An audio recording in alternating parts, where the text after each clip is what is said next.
کا اصول اہل علم نے بتایا ہے کہ 7 سال تک بچے کو سینے سے چمٹا کے رکھو، 7 سال سے لے کر 14 سال تک بچے کو غلام بنا کے رکھو، 14 سال سے لے کر 21 سال تک بچے کو دوست بنا کے رکھو، اس کے بعد 21 سال کے بعد ان کی تربیت مکمل ہو جائے گی۔ یہ 3 مراحل ہیں۔ پہلے 7 سال گود میں اٹھا کے رکھو، اور آج بھی بعض جگہ پہ، یہاں جاپان کے اندر اب انہوں نے اجازت دیا کہ 7 کے 8 سال کے بعد بچہ اسکول جائے گا۔ پہلے 10 سال تک غالباً ان کا تھا، 10 سال تک وہ اسکول نہیں جانے دیتے تھے بچے کو، کہ ماں ہی تربیت کرے۔ سب سے بہتر تربیت کی درس گاہ، آماج گاہ یہی ہے ماں کی آغوش۔ تو یہ جو 3 ساڑھے 3 سال کے بچوں کو ہم ماں اپنے سے دور کرنے کی کوشش کرتی ہے، نہیں، 7 سال بچے کو سینے سے چمٹا کے رکھے اور زیادہ وقت ماں دے، اور عمل سے سیکھتا ہے۔ اس لیے جب کوئی ماں باپ بن جائے تو اپنی عادتیں پرانی چھوڑ دیں اور اچھی عادتیں اختیار کرے، تاکہ وہ عادتیں اولاد کے اندر منتقل ہوں۔ الوالد سر لابیہ، عمومی قاعدہ یہ ہے کہ والدین کا عکس ہوتی ہے اولاد، والدین کا راز ہوتی ہے اولاد۔ بہت سارے لوگ آتے ہیں ہمارے پاس، جناب یہ ہمارے بچوں کو کوئی تعویذ دے دو، کوئی ان کے لیے دم کر دو، ان کو اپنا مرید بنا لو، ان کو اپنے پاس رکھ لو، ان کو اپنی صحبت میں رکھو، یہ نماز بھی نہیں پڑھتا، چلو ہم نہیں پڑھتے تو یہ تو پڑھے۔ تو میں کہتا ہوں جب آپ نہیں پڑھتے تو یہ کیوں پڑھے؟ یہ کیسے؟ یہ اصول یہ ہے کہ آپ کریں گے تو یہ کرے گا، لیکن آپ کہتے ہیں کہ ہم نہیں کرتے یہ تو کرے۔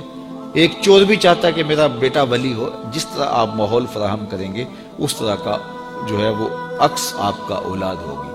حضور نے فرمایا ہر پیدا ہونے والا بچہ فطرت اسلام پہ پیدا ہوتا ہے، فطرت سلیمہ پہ پیدا ہوتا ہے۔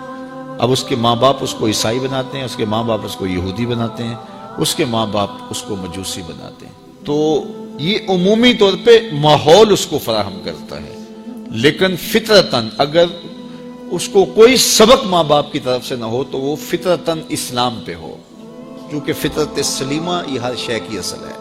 ہر انسان پیدا ہوتا ہے تو فطرت سلیمہ میں پیدا ہوتا ہے۔ تو اچھے والدین اچھی تربیت کی ضمانت ہے۔ تو جب کوئی کسی شخص کی شادی ہو جائے تو شادی سے ویسے بھی دین کی تکمیل ہو جاتی ہے، تو پھر اپنی عادات کو بھی بہتر کرے، اور تاکہ آنے والی اولاد نے اس کے عمل سے سیکھنا ہے، اس کے رویے سے سیکھنا ہے، اس کے طرز زندگی سے سیکھنا ہے۔ تو ہمارا سب سے قیمتی سرمایہ ہماری اولاد ہے۔ بعض اوقات ہم جو ہے وہ سارا دن اپنے کاروبار کو دیتے ہیں، دیگر امور میں دیتے ہیں، اولاد کو وقت نہیں دیتے۔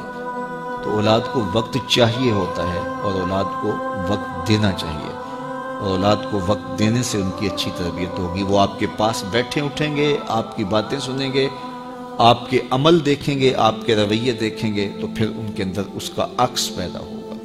آپ کی روایات ان کے اندر منتقل ہوں گی، آپ کی عادات ان کے اندر منتقل ہوں گی، آپ کے حق کیا ہیں، اپنے اخلاق کیا ہیں، اپنی اقدار کیا ہیں۔ اگر وہ صالح ہیں تو صالح منتقل ہوں گی، اگر وہ صالح نہیں ہیں تو پھر جو ان کی عادات ہیں وہ ان کے اندر منتقل ہو پائیں گی۔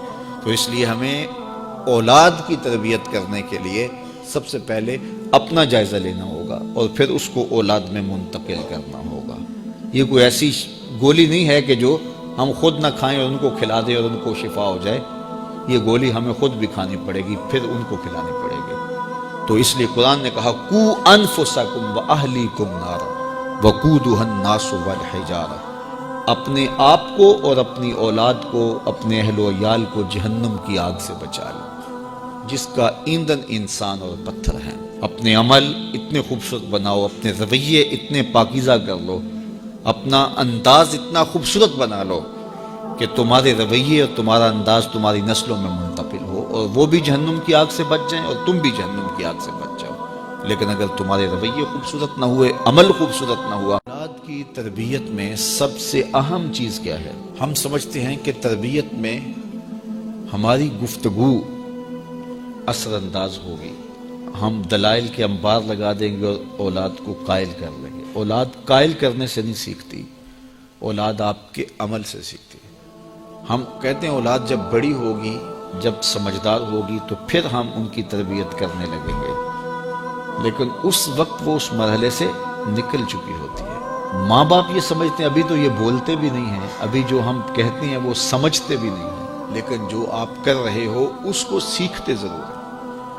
جو نابینا ہوتا ہے اس کی آنکھیں نہیں ہوتی لیکن دیگر اس کے حواس زیادہ کام کر رہے ہوتے ہیں۔ جب بچہ بول نہیں رہا ہوتا اور بچہ جب سمجھ نہیں رہا ہوتا تمہاری گفتگو کو، تو اس کی کاپی کرنے کی جو حس ہوتی ہے، نقل کرنے کی جو حس ہوتی ہے، وہ بہت زیادہ ہوتی ہے۔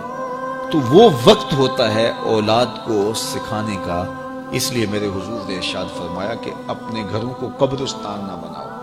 یعنی جس طرح قبرستان میں کبھی نماز نہیں پڑھی جاتی، تو تمہارے گھر کے اندر نماز نہ پڑھی جا رہی ہو تو بچے کہیں گے اور خود مصلی پہ کھڑا ہونا شروع ہوں گے۔ ابتداءً وہ یوں ہی مصلی پہ آئیں گے۔ امام غزالی فرماتے ہیں ہر عمل پہلے ریا ہوتا ہے، پھر عادت بنتی ہے، پھر عبادت بنتی ہے۔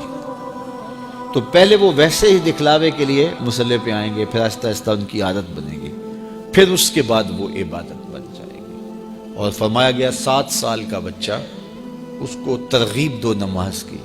10 سال کی عمر ہوگی اور ابھی تک نہیں پڑھتا، تو پھر اس کو مار کر کے ہلکی ضرب سے اس کو زود و کوب بھی کیا جا سکتا ہے اور اس کو نماز کا خوگر بنایا جائے، تاکہ بلوغت سے قبل وہ نماز کا عادی بن جائے۔ اور آپ کو یہ بتاؤں کہ جو عمل بچے بچپن میں کرتے ہیں بلوغت سے پہلے، مثال کے طور پہ نماز پڑھتے ہیں، ابھی ان پہ نماز فرض نہیں ہوئی، واجب نہیں ہوئی۔ اس طرح چھوٹے بچے روزہ رکھ لیتے ہیں، 8 سال کے، 7 سال کے، 6 سال کے بچے روزہ رکھ رہے ہوتے ہیں۔ پھول جیسے بچے دوپہر کو کملا جاتے ہیں تو مائیں پریشان ہو جاتی ہیں، تو وہ انہیں بعض اوقات خلوت میں لے جا کے کہتی ہیں کہ یہ دودھ پی لو، یہ چیز لے لو، کوئی دیکھ نہیں رہا۔ تو وہ بچے مانتے نہیں کہ نہیں، ہمارا اللہ دیکھ رہا ہے، ہم نے روزہ نبھانا ہے۔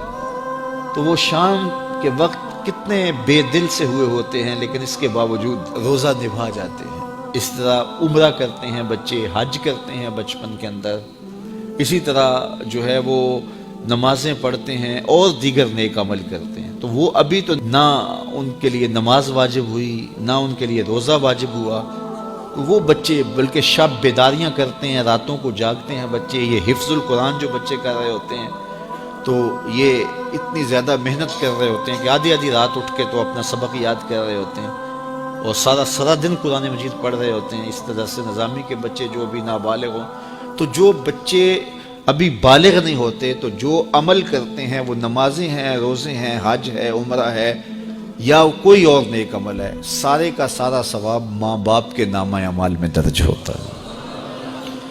اب مجھے بتاؤ، چھوٹا بچہ جب روزہ رکھتا ہے اور کمزوری کے باوجود وہ شام تک روزہ لے جاتا ہے، اور پھر اس وقت جب روزہ افطار کرتا ہے سارے دن کی بھوک اور پیاس کاٹ کے، تو مجھے بتاؤ کہ ان کا رب کتنا خوش ہوتا ہوگا۔